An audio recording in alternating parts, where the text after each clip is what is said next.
Chemical kinetics का revision करा रहा हूं मैं, ठीक है ना। केमिकल काइनेटिक्स में का मतलब ही होता है दो चीजों की स्टडी, रिएक्शन के रेट और रेट को अफेक्ट करने वाले factors, rate and factors affecting rate.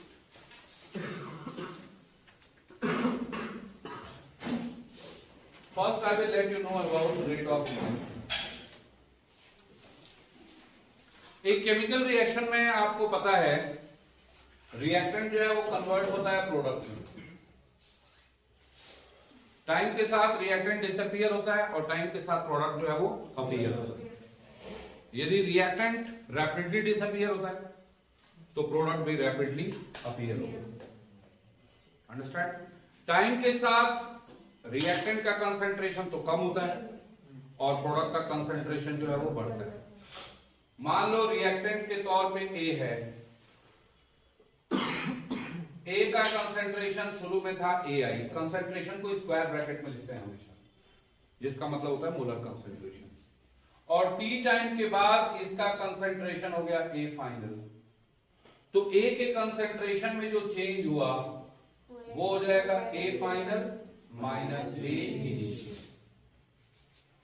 वैसे ही इन टर्म्स ऑफ प्रोडक्ट यदि हम देखें तो प्रोडक्ट का इनिशियल कंसंट्रेशन B आई है, T टाइम के बाद प्रोडक्ट का कंसंट्रेशन हो गया B फाइनल, तो प्रोडक्ट के कंसंट्रेशन में भी जो चेंज होगा वो भी होगा B फाइनल माइनस B। ये A में होने वाला चेंज और ये B में होने वाला change, delta A and delta B, right. दोनों में अंतर ये है कि रिएक्टेंट जो है वो टाइम के साथ कम होता है, तो रिएक्टेंट का हमेशा फाइनल कंसंट्रेशन इसके इनिशियल कंसंट्रेशन से कम होगा, और इसलिए डेल्टा ए जब निकालोगे तो ये हमेशा नेगेटिव साइन के साथ आएगा, और प्रोडक्ट जो है वो टाइम के साथ हमेशा इंक्रीज होता है, राइट। प्रोडक्ट का जो फाइनल कंसंट्रेशन होता है वो इनिशियल से हमेशा ज्यादा होता है, तो डेल्टा बी जब आप निकालोगे तो ये आएगा पॉजिटिव, राइट। डेल्टा ए में ए कितना डिसअपीयर हुआ, that's delta A. Delta B का मतलब कि बी कितना अपीयर हुआ। अब ए का डिसअपीयरेंस का रेट निकालना हो, rate of disappearance of A, delta A जो है वो डिसअपीयर हुआ in T time, in time T, तो यूनिट टाइम में ए जो है वो कितना डिसअपीयर होगा, ये हो जाएगा delta A upon T. Similarly rate of appearance निकालना हो किसका, बी का, तो डेल्टा बी अपीयर हुआ है इन टी टाइम, तो यूनिट टाइम में कितना अपीयर होगा, ये हो जाएगा delta B upon T. Understand? Difference ये है कि ये चूंकि प्लस साइन के साथ आएगा, ये माइनस है, तो रेट ऑफ डिसअपीयरेंस भी किस में आ जाएगा, माइनस में आ जाएगा, माइनस में आ जाएगा। लेकिन कभी भी रेट ऑफ अपीयरेंस या रेट ऑफ डिसअपीयरेंस कभी भी माइनस नहीं हो सकता, तो इसको रेट ऑफ डिसअपीयरेंस को पॉजिटिव बनाने के लिए फॉर्मूला में हम ऑलरेडी माइनस साइन लगा देते हैं, ऐसा में। तो ए का डिसअपीयरेंस का रेट हो गया minus delta A upon T, और बी के अपीयरेंस का रेट हो गया डेल्टा बी अपॉन टी। अब फाइनली मैं लिख रहा हूं A 2B 3C है, मान लो यहां रिएक्टेंट दो हैं A B और प्रोडक्ट एक है C। अब टाइम के साथ यदि A डिसअपीयर हो रहा होगा तो B भी डिसअपीयर होगा, और टाइम के साथ C जो है वो अपीयर होगा। अब रेट ऑफ डिसअपीयरेंस निकालना, rate of disappearance of A, rate of disappearance of B, rate of appearance of C। Rate of disappearance of A हो जाएगा minus delta A upon T, rate of disappearance of B हो गया minus delta B upon T, rate of appearance of C हो गया delta C upon. केवल change upon time. Reactant का है तो नेगेटिव साइन लगा देते हैं, और प्रोडक्ट का है तो पॉजिटिव आता है, पॉजिटिव में अपने आप आता है, और चेंज निकालते समय हम final concentration minus initial concentration करते हैं। That is the rate of disappearance or rate of appearance. Is that fine? अब है rate of reaction. रिएक्शन की रेट. अब किसी एक रिएक्टेंट या प्रोडक्ट के बारे में हम बात नहीं कर रहे हैं, हम बात कर रहे हैं रिएक्शन के बारे में. रिएक्शन का एक ही रेट होगा. अपीयरेंस डिसअपीयरेंस की रेट सबकी अलग अलग हो सकती है. ये 10 मोल जाएगा तो ये 20 मोल जाएगा, क्योंकि इसके 1 मोल से इसका 2 मोल रिएक्ट कर रहे हैं. यदि 1 सेकंड में इसका 10 मोल डिसअपियर हो रहा है तो ऑफ कोर्स इसका 20 मोल डिसअपियर होगा और इसका 30 मोल बनेगा. वो तो स्टोइकियोमेट्री पे डिपेंड करता है, रेट ऑफ अपीयरेंस या रेट ऑफ डिसअपियरेंस. लेकिन रेट ऑफ रिएक्शन जो है वो पूरी रिएक्शन की होती है, वो कॉमन होता है. अंडरस्टैंड? अब मान लो ए जो है वो कन्वर्ट हो रहा है 2B में. रेट ऑफ रिएक्शन हमने लिखना है. तो रेट ऑफ रिएक्शन आप ए के भी टर्म में लिख सकते हो, बी के भी टर्म में. You can write in terms of disappearance of A, or you can also write in terms of appearance of B. Disappearance if A के टर्म में लिख रहा है तो disappearance of A है minus delta A upon B, और appearance of B के term में लिख रहे हैं तो ये है delta B upon T. But आपको पता है कि स्टोइकियोमेट्री के हिसाब से इसके 1 मोल से इसका 2 मोल बन रहा है. यदि इसका T टाइम में 10 मोल का लॉस हुआ तो यहां 20 मोल बन. इसका मतलब B में जो होने वाले चेंजेस हैं वो A के डबल है. राइट? तो आप यदि इन दोनों को इक्वेट करना चाहते हो तो आपको यहां पे 2 से डिवाइड करना पड़ेगा. This is the expression of rate in terms of A, in terms of B. Final मैं लिख दे रहा हूं A plus 2BC plus 3D. ये मान लो रिएक्शन है. रेट जो है, रेट किसका? रिएक्शन का. रेट ऑफ रिएक्शन A के टर्म में लिख सकते हैं, B के भी टर्म में लिख सकते हैं minus delta B upon T, C के भी टर्म में लिख सकते हैं delta C upon T, D के भी टर्म में लिख सकते हैं डेल्टा D अपॉन. ये disappearance of A, disappearance of B, appearance of C, appearance of D. अब रेट लिखना हो तो आपको दिख रहा है कि B में जो होने वाले चेंजेस हैं वो A के डबल, माने डेल्टा B की वैल्यू A के डबल होगी. तो यहाँ पे 2 से डिवाइड किया, इसको 1 से डिवाइड किया और इसको 3 से. ये रेट ऑफ रिएक्शन. कहने का मतलब है कि जो रेट ऑफ रिएक्शन होता है वो रेट ऑफ अपीयरेंस या rate of disappearance divided by stoichiometric coefficient. Is that fine? अंतर समझ में आ गया दोनों में?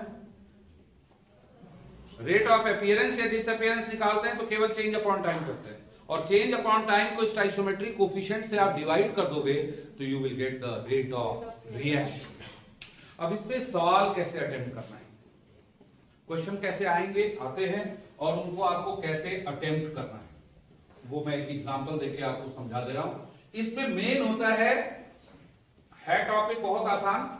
ये पहला टाइप का क्वेश्चन है काइनेटिक्स का, फर्स्ट टाइप ऑफ क्वेश्चन. पूरा जो चैप्टर है वो 4-5 तरह के सवालों के लिए जाना जाता है. अंडरस्टैंड? ये पूरा का पूरा चैप्टर जाना जाता है न्यूमेरिकल क्वेश्चंस, मैथमेटिकल क्वेश्चन और ग्राफ के. Understand?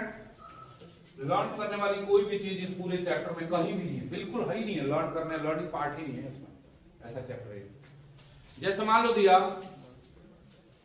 For the reaction N2 plus 3H2 2NH3. ध्यान दो. If rate of disappearance of hydrogen is 0.02 mole per liter per second, then find the rate of appearance of NH3 and also find rate of reaction. इस type के या इस appearance या disappearance rate पे बनने वाले सवालों में सबसे जो जरूरी चीज होती है वो है कि जो चीज दी हुई हो उसको सिंबल फॉर्म में लिखना। To write in the form of symbol, direct नहीं रेट ऑफ अपीयरेंस डिसअपीयरेंस लिख दिया, नहीं बनेंगे सवाल। उसको सिंबल फॉर्म में लिखना, जो निकालना है उसको भी सिंबल फॉर्म में लिखना। राइट, यहां पे H2 के डिसअपीयरेंस की रेट दे रखी है, मतलब वैल्यू दे रखी है minus delta H2 upon T की, कितनी है 0.2। हमें निकालना है appearance of ammonia. Appearance of ammonia हो गया डेल्टा NH3 अपॉन T की वैल्यू, और हमें निकालनी है रेट की वैल्यू। रेट का मतलब रिएक्शन का।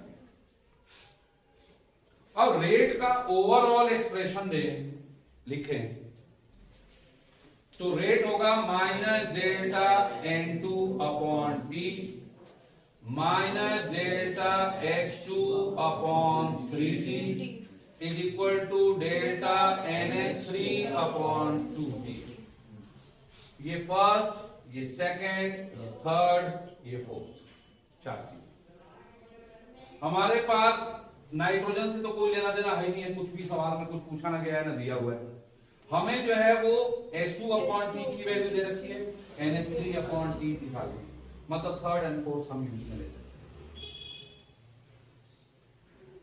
हैं। राइट, थर्ड और फोर्थ यूज में लोगे तो minus delta H2 upon 3T is equal to delta NH3 upon 2T।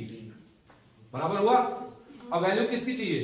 Delta NH3 upon T की वैल्यू चाहिए। यह सबसे आसान तरीका मैं बता रहा हूं इनके क्वेश्चन को अटेम्प्ट करने के, सबसे इजीएस्ट वे ऑफ अप्रोचिंग।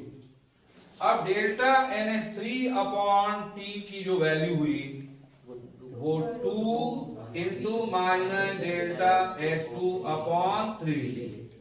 अब minus delta H2 upon 2T कहीं ना कहीं दिख रहा होगा आपको, तो ये वैल्यू तुरंत डालो, ये हो गया 2 अपॉन 3 इंटू 0.02, तो ये वैल्यू हो गई 0.04 अपॉन 3। इस तरह से। और यदि ये नहीं लिखते, सिर्फ आप लिख लेते rate of disappearance of hydrogen, करते रहे, कुछ नहीं होगा, कुछ भी नहीं होगा। आपको सिंबल फॉर्म में आना ही पड़ेगा, और सबसे आसान 100% बनने वाले सवाल है। ठीक है, अब हमें बताना है रेट। रेट का मतलब फर्स्ट। अब फर्स्ट आ जाएगा यदि सेकंड पता हो, थर्ड पता हो, फोर्थ, क्योंकि फर्स्ट जो है वो सेकंड के भी बराबर है, थर्ड के भी बराबर है, फोर्थ के भी बराबर है। तो आपको सेकंड भी पता है, फोर्थ भी आपने अभी निकाल लिया। तो फर्स्ट एंड सेकंड, अब सेकंड कहां पता है? सेकंड नहीं पता आपको। फर्स्ट एंड थर्ड ना, सवाल में तो सेकंड नहीं दिया है ना, सवाल में तो थर्ड है, फोर्थ हमने निकाल लिया, सेकंड अननोन है। तो फर्स्ट एंड थर्ड, फर्स्ट और थर्ड यदि यूज कर रहे हैं तो rate will be equal to minus delta H2 upon 3T। Delta H2 upon T value पता है, तो ये हो गया 0.02 अपॉन 3। ये एक और बात है कि रेट चाहे आप फर्स्ट सेकंड से निकालो, फर्स्ट थर्ड से निकालो या फर्स्ट फोर्थ से निकालो, सबसे रेट सही है, क्योंकि ये रेट हम रिएक्शन का निकाल रहे हैं। रेट ऑफ अपीयरेंस या रेट ऑफ डिसअपीयरेंस सबका अलग अलग हो सकता है। रेट ऑफ रिएक्शन तो एक ही, रेट ऑफ रिएक्शन आप किसी से भी निकालोगे विल रिमेन द सेम। और इन द लास्ट, रेट की यूनिट, रेट चाहे रिएक्शन का रेट निकालो, रिएक्शन का रेट निकालो, या रेट ऑफ डिसअपीयरेंस अपीयरेंस निकालो, दोनों में न्यूमरेटर में आएगा change in concentration upon time. इस आइसोमेट्रिक कोफिशिएंट आ जाएगा। तो कंसंट्रेशन की यूनिट होती है मोल पर लीटर और टाइम की यूनिट हो गई सेकंड, तो इसकी यूनिट हो गई मोल पर लीटर पर सेकंड। कई बार क्या है कि गैसियस रिएक्टेंट प्रोडक्ट होते हैं, रिएक्टेंट प्रोडक्ट ऑफ गैसियस, और गैसियस रिएक्टेंट प्रोडक्ट में क्या होता है कि they apply pressure on the wall of container.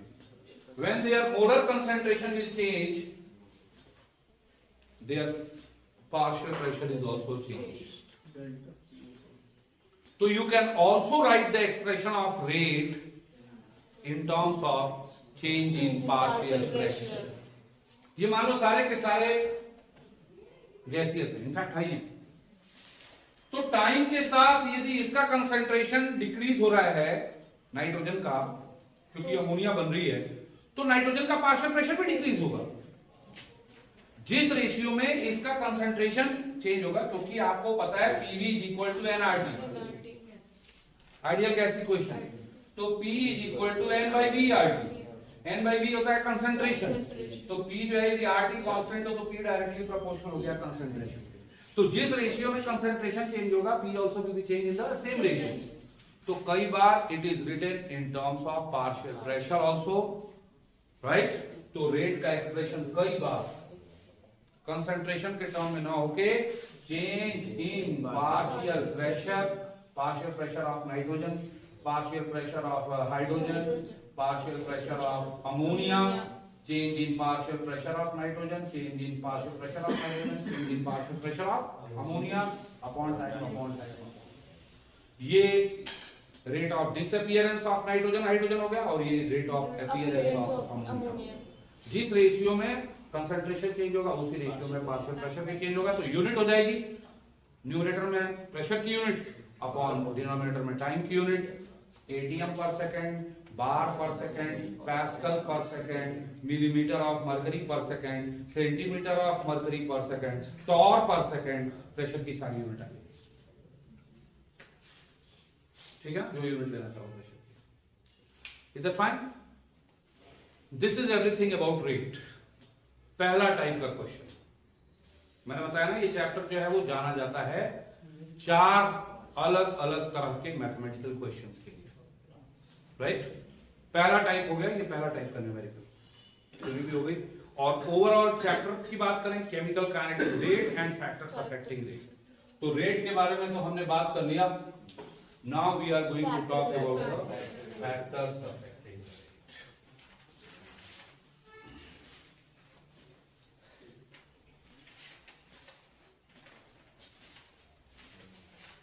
Factors affecting rate.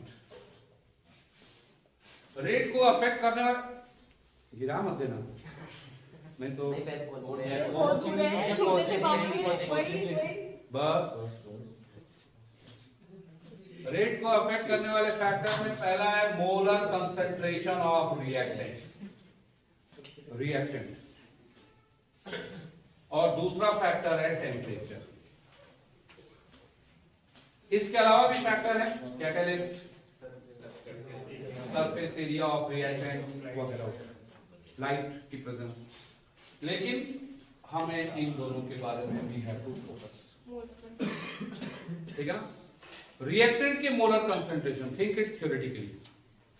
Molar concentration of reactant का क्या असर होगा, माने एक रिएक्शन में रिएक्टेंट की क्वांटिटी ज्यादा या कम ले, रिएक्टेंट का होना जरूरी है, दैट्स ट्रू। रिएक्टेंट नहीं होगा तो प्रोडक्ट कैसे बनेगा, रिएक्टेंट से ही बनना है प्रोडक्ट। लेकिन क्या रिएक्टेंट की क्वांटिटी भी रेट को अफेक्ट करती है? यदि हां तो कैसे करती है, और नहीं तो क्यों नहीं करती है? That's the topic. कि रिएक्टेंट का होना तो जरूरी है, लेकिन क्या रिएक्टेंट ज्यादा क्वांटिटी में रहे या कम क्वांटिटी में रहे तो बनने वाले प्रोडक्ट के रेट पे उसका कुछ असर होगा या नहीं होगा? That's the topic. Understand? Reaction के रेट पे रिएक्टेंट के कंसंट्रेशन का क्या असर होता है, उसके लिए हमें पढ़ना होता है 2 चीजें, rate law and order of the reaction. Rate law and order of the reaction.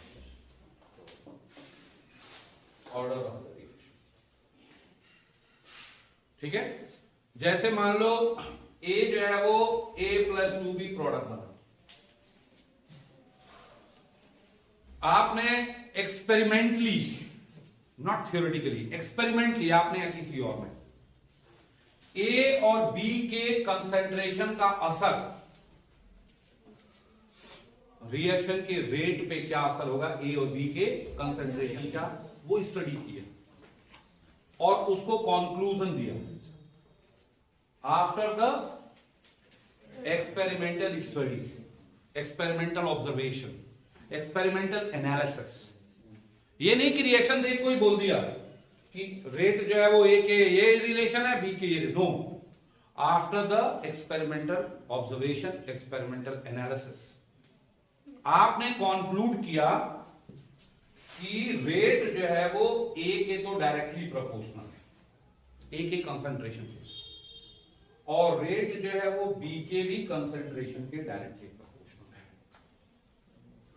वैसे तो रिएक्शन की को देख के ये लग रहा है कि रेट जो है वो ए के डायरेक्टली प्रोपोर्शनल होगा और बी के स्क्वायर के डायरेक्टली प्रोपोर्शनल होगा, लेकिन यू डिड इट एक्सपेरिमेंटली, और एक्सपेरिमेंटली देखने के बाद आपने पाया कि रेट जो है वो ए के कंसंट्रेशन के डायरेक्टली प्रोपोर्शनल था और बी के भी कंसंट्रेशन के डायरेक्टली, होने को कुछ भी हो सकता था, ए स्क्वायर बी भी हो सकता था, ए बी स्क्वायर भी हो सकता है, कुछ भी हो सकता है, ए के पावर 0 बी हो सकता है, ए इंटू बी के पावर 0 भी हो सकता है, कुछ भी हो सकता है, लेकिन मान लो आपने ये पाया तो रेट का जो एक्सप्रेशन बना वो हो गया rate is directly proportional to A का कंसंट्रेशन इनटू बी का concentration, therefore rate is equal to A का कंसंट्रेशन टू बी का कंसंट्रेशन। ये जो रेट का एक्सप्रेशन आया है ये आया है after the experimental verification. Experimental verification के बाद रेट के इसी एक्सप्रेशन को बोलते हैं रेट लॉ। क्या बोलते हैं? Rate law. अंडरस्टैंड? और ये पता होता है, हमें दिया हुआ होता है क्वेश्चन में, क्योंकि आप तो एक्सपेरिमेंट करने नहीं जाते, it's given in the question. Understand? Understand? जैसे मान लो दूसरा इक्वेशन में लिख रहा हूं 2s + 3y प्रोडक्ट बना, रेट लॉ दिया है, लेट एज पर the rate law rate was directly proportional to x के power 1 and rate was directly proportional to y square। ये जो रेट का एक्सप्रेशन है इसको हम बोलते हैं रेट लॉ। क्या बोलते हैं? Rate law. x into Y का स्क्वायर। अब इस रेट के एक्सप्रेशन में जो रेट लॉ का एक्सप्रेशन है उसमें किसी पर्टिकुलर रिएक्टेंट का क्या एक्सपोनेंशियल टर्म होगा, क्या एक्सपोनेंशियल टर्म है, वही उस रिएक्शन का ऑर्डर होता है with respect to that reactant. Are you getting what I am saying? पहली चीज है रेट लॉ। रेट लॉ का मतलब कि expression of rate based on experimental verification.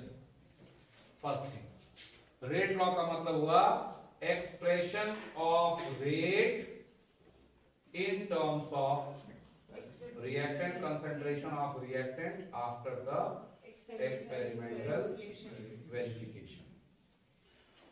दूसरी चीज है ऑर्डर, रिएक्शन का ऑर्डर। ऑर्डर हम रिएक्शन का निकालते हैं, रिएक्टेंट के रेस्पेक्ट में निकालते हैं। It is calculated with respect to the reaction. Understand? इस रिएक्शन का order with respect to x तो होगा 1, with respect to y होगा 2। order of reaction with respect to x will be equal to 1, order of reaction with respect to y हो जाएगा 2, overall order of reaction हो जाएगा 1 + 2 3। Is that fine? तो order की definition क्या होगी? Order of reaction की डेफिनेशन, ऑर्डर ऑफ रिएक्शन का मतलब होता है it is the exponential term of a reactant in the expression of the rate law. Rate law के एक्सप्रेशन में किसी पर्टिकुलर रिएक्टेंट का क्या एक्सपोनेंशियल टर्म है। एक्सपोनेंशियल का मतलब ही हो गया raise to the power. Exponential term क्या है? वो उस रिएक्शन का ऑर्डर होता है with respect to that reactant, with respect to that reactant. आया समझ में? तो it is the exponential term at a reactant in the expression of rate. Understand?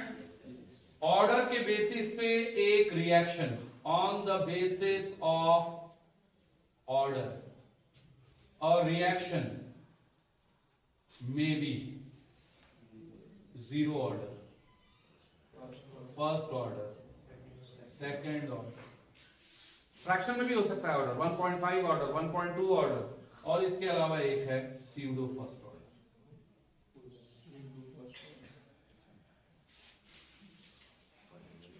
ठीक है ना? ऑर्डर से हमें क्या पता चलता है, उससे आपको इन सारी चीजों के बारे में आइडिया लग जाएगा। मान लो x जो है वो कन्वर्ट हो रहा है प्रोडक्ट में, and with respect to x order is equal to 1। इसका मतलब क्या हुआ? क्या मतलब हुआ? इसका मतलब ये हुआ कि rate is directly proportional to x के पावर 1। तो ऑर्डर से हमें यही पता चलता है कि उस पर्टिकुलर रिएक्टेंट के कंसंट्रेशन को चेंज करें तो उसका रेट पे क्या असर होगा। x के रेस्पेक्ट में ऑर्डर 1 होने का मतलब ये हुआ कि रेट जो है वो x के कंसंट्रेशन का डायरेक्टली प्रोपोर्शनल है। मतलब जिस रेशियो में x का कंसंट्रेशन चेंज होगा, rate also will be change in the same ratio. x के कंसंट्रेशन को डबल करोगे रेट भी डबल हो जाएगा, ट्रिपल करोगे ट्रिपल हो जाएगा। यदि ऑर्डर मान लो 2 होता तो rate directly proportional to x square. इसका मतलब कि अब जो है वो x के कंसंट्रेशन को डबल करोगे तो रेट जो है वो 4 गुना, ठीक है ना? 3 गुना करोगे तो 9 टाइम्स हो जाएगा x के कंसंट्रेशन को। आया समझ में? और यदि मान लो x के टर्म में ऑर्डर 0 होता, x के रिस्पेक्ट में ऑर्डर क्या होता? 0, तो rate would have directly proportional to x के power 0, rate would have equal to 1 का मतलब एक जीरो ऑर्डर रिएक्शन में कंसंट्रेशन का रेट पे कोई असर नहीं पड़ता। कंसंट्रेशन को चाहे कितना भी चेंज कर दो, rate will remain the same. चाहे 10 गुना करो, 20 गुना करो, 50 गुना करो या 100 गुना कर दो, रेट पे कोई उसका असर नहीं पड़ेगा। समझो इस चीज को? ऐसा में that's the meaning of the order. Order से हमें यही पता चलता है। डेफिनेशन में मैंने बता दिया कि भाई एक्सपोनेंशियल टर्म, रेट लॉ के एक्सप्रेशन में एक्सपोनेंशियल टर्म जो होगा वही उस रिएक्शन का ऑर्डर होगा उस रिएक्टेंट के रेस्पेक्ट। ठीक है, ये तो रटी रटाई बात होगी, लेकिन इसकी कोर मीनिंग क्या होगी? पता क्या चला इससे? इससे हमें पता ये चला कि उस पर्टिकुलर रिएक्टेंट के कंसंट्रेशन को हम चेंज करेंगे तो उसका रेट पे क्या इंपैक्ट पड़ेगा, how the rate will be affected, rate of the reaction will be affected. Understand? जैसे मान लो x प्लस 2y प्रोडक्ट है, दिया है कि ऑर्डर विथ रिस्पेक्ट टू, या x प्लस 3y प्रोडक्ट बना, order with respect to x 1 है, order with respect to y जो है वो 2 है। ठीक है ना? If concentration of x and y both are doubled, what will be effect on rate? तो दोनों के कंसंट्रेशन को डबल कर दिया, और ये दिया है कि x के रेस्पेक्ट में ऑर्डर 1 है और y के रेस्पेक्ट में ऑर्डर 2 है। तो पहले तो इसको यूज करो, इस थ्योरी को, इस इंफॉर्मेशन को। इसका मतलब ये हुआ कि rate is directly proportional to x के power 1 and rate is directly proportional to y का square. Rate proportional to x into y का स्क्वायर। अब रेट जो है वो x के कंसंट्रेशन को डायरेक्टली प्रोपोर्शनल है। अब x के कंसंट्रेशन को डबल कर रहे हो आप, तो of course rate also will B doubled. y के रेस्पेक्ट में ऑर्डर 2 है, इसका मतलब रेट जो है y स्क्वायर का डायरेक्टली प्रोपोर्शनल है। तो y के कंसंट्रेशन को डबल करोगे तो रेट कितना हो जाएगा? 4 गुना हो जाएगा, 4 टाइम्स हो जाएगा। अब x और y दोनों को ही डबल कर दिया तो x इंटू वाई स्क्वायर हो जाएगा। इसके वजह से डबल हुआ, इसके वजह से 4 गुना हुआ। ओवरऑल ऑर्डर जो है, ओवरऑल रेट पे असर हो जाएगा 8 times. x into Y square है तो रेट विल बिकम 8 टाइम्स। आया समझ में? तो रेट ऑर्डर का मतलब ये हुआ। बार बार ऑर्डर पे मैं जोर दे रहा हूं क्योंकि आगे सारी चीजें जो है वो order order order, it will be repeated again and again. Apart from a रटी रटाई चीज, की ऑर्डर का मतलब कि रेट लॉ के एक्सप्रेशन में एक्सपोनेंशियल टर्म, वो तो ठीक है। ऑर्डर से हमें ये पता चलता है कि उस पर्टिकुलर रिएक्टेंट के कंसंट्रेशन का रेट पे क्या असर होगा, how the rate will be affected if the concentration of a particular reactant is changed. तो अब इस पे फिर दो क्वेश्चन आते हैं, इजी क्वेश्चन। मान लो दिया x प्लस y प्रोडक्ट बना, order with respect to x m है और order with respect to y n है, तो रेट लॉ लिख लोगे? खपड़ दूंगा एक खींचा के, कैसे लिखेंगे? हाथ से लिखोगे और पेन से लिखोगे और कैसे लिखोगे? गला आए और 10 मिनट के बाद सारा फ्रस्ट्रेशन तुम्हारे ऊपर rate is directly proportional to x के power m, directly proportional to y के पावर n। तो रेट का एक्सप्रेशन हो गया रेट प्रोपोर्शनल टू x के पावर n y के पावर n, हुआ नहीं? और इसका अपोजिट रेट लॉ दिया, तो ये तो पहला ऑर्डर दिया है, रेट लॉ निकाला, और दूसरा रेट लॉ दिया है कि x प्लस वाई प्रोडक्ट बना रेट प्रोपोर्शनल टू x के पावर n y के power n, this is the rate law. Find the order with respect to x, find the order with respect to y and overall order. तो definition से ही आ रहा है, order with respect to x हो गया m, order with respect to y हो गया n, overall order is that fine? ये है something basics about order, order of the reaction and effect of molar concentration. Molar concentration of what? Molar concentration of the reactant on the rate of the reactant. Reactant के concentration का rate पे क्या असर होगा उसके बारे में, ठीक है? कोई डाउट किसी को? No sir. अब नेक्स्ट है ऑर्डर निकाले कैसे, how to find the order.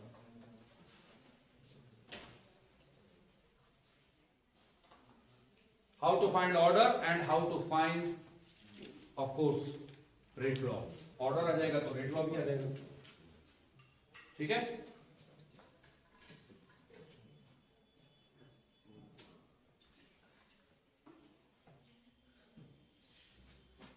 Finding order of reaction.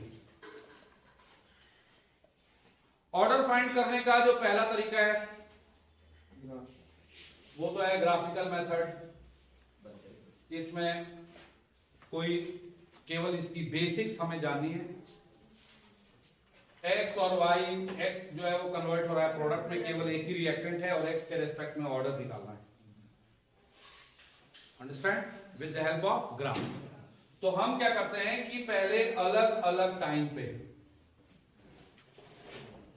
x का कंसंट्रेशन निकालते हैं, अलग अलग टाइम पे x का कंसंट्रेशन निकाल दिया, राइट? उसके बाद x के कंसंट्रेशन वर्सेस टाइम के बीच में ग्राफ प्लॉट करते हैं। Graph of course sloping downward होगा, क्यों? क्योंकि x रिएक्टेंट है और जब टाइम 0 था तो x का कंसंट्रेशन मैक्सिमम होता है और टाइम के साथ कम होता है। अब हम क्या करते हैं कि अलग अलग टाइम पे रिएक्शन की इंस्टेंटेनियस रेट निकालते हैं, रिएक्शन की इंस्टेंटेनियस रेट निकालते हैं। Are you getting what I am saying? जैसे मान लो टाइम t1 पे रिएक्शन की रेट क्या थी, क्योंकि हर समय रेट अलग अलग आएगी। क्यों अलग अलग आएगी? क्योंकि रिएक्टेंट का कंसंट्रेशन जो है वो चेंज हो रहा है और रेट जो है वो कंसंट्रेशन पर डिपेंड करती है। तो एक पर्टिकुलर टाइम पे nth सेकंड पे, दूसरे सेकंड पे, तीसरे सेकंड पे, चौथे सेकंड पे, पांचवें सेकंड पे रेट क्या थी, इसको निकालने के लिए हम यहाँ पे परपेंडिकुलर ड्रॉप करते हैं और स्लोप निकाल के इंस्टेंटेनियस रेट निकाल देते हैं, instantaneous rate of the reaction at that particular time. मेरी बात समझ में आई?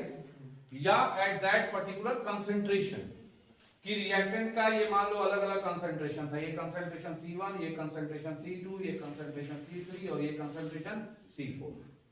जब कंसंट्रेशन C4 था, किसका, रिएक्टेंट का, तो उस समय रिएक्शन की रेट क्या थी, स्लोप निकाल के कैलकुलेट कर दिया। फिर रिएक्टेंट का कंसंट्रेशन थोड़ा डिक्रीज हुआ, C3 हुआ, तो अब रेट क्या थी, एक और निकाल लिया। रिएक्शन का जो रिएक्टेंट का कंसंट्रेशन है वो C2 हुआ, अब रेट क्या थी, स्लोप कैलकुलेट करके निकाल दिया। C1 हुआ, तो अब रेट क्या है, फिर निकाल लिया। अब हमारे पास एक और डेटाबेस आ गया जिसमें हमारे पास है रिएक्शन का, सॉरी रिएक्टेंट का कंसंट्रेशन और रेट। जब कंसंट्रेशन C3 थी तो रेट था R3, कंसंट्रेशन C2 था तो रेट था R2, कंसंट्रेशन C1 है तो रेट है R1, कंसंट्रेशन C4 था तो रेट है R4। अलग अलग रिएक्टेंट के कंसंट्रेशन पे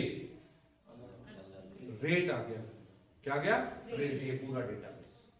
तो अब आप जो है वो मान लो दूसरा ग्राफ प्लॉट कर दिया, कंसंट्रेशन, एक्स का concentration versus rate. Concentration C1 था तो rate R1, concentration C2 R2, concentration C3 R3, और एक ग्राफ प्लॉट किया। और आपने देखा क्या ग्राफ जो है वो स्ट्रेट लाइन है या नहीं है। यदि मान लो rate versus concentration of X का ग्राफ जो है वो स्ट्रेट लाइन है, इसका मतलब ये हुआ कि rate is directly proportional to X का concentration and hence order with respect to X will be equal to 1।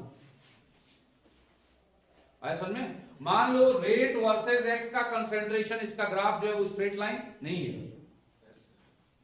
ठीक है ना, तो एक्स स्क्वायर का ग्राफ प्लॉट कर दिया, एक्स स्क्वायर वर्सेस रेट की बात समझ आई, एक्स क्यूब वर्सेस रेट, और तब तक आप ग्राफ प्लॉट करते रहे जब तक कि आपको स्ट्रेट लाइन नहीं मिल गई। मान लो रेट वर्सेस एक्स के पावर m का जो ग्राफ है वो एक स्ट्रेट लाइन है, इसका मतलब ये हुआ कि rate is directly proportional to X के power m, therefore order with respect to X is equal to m। आया समझ में।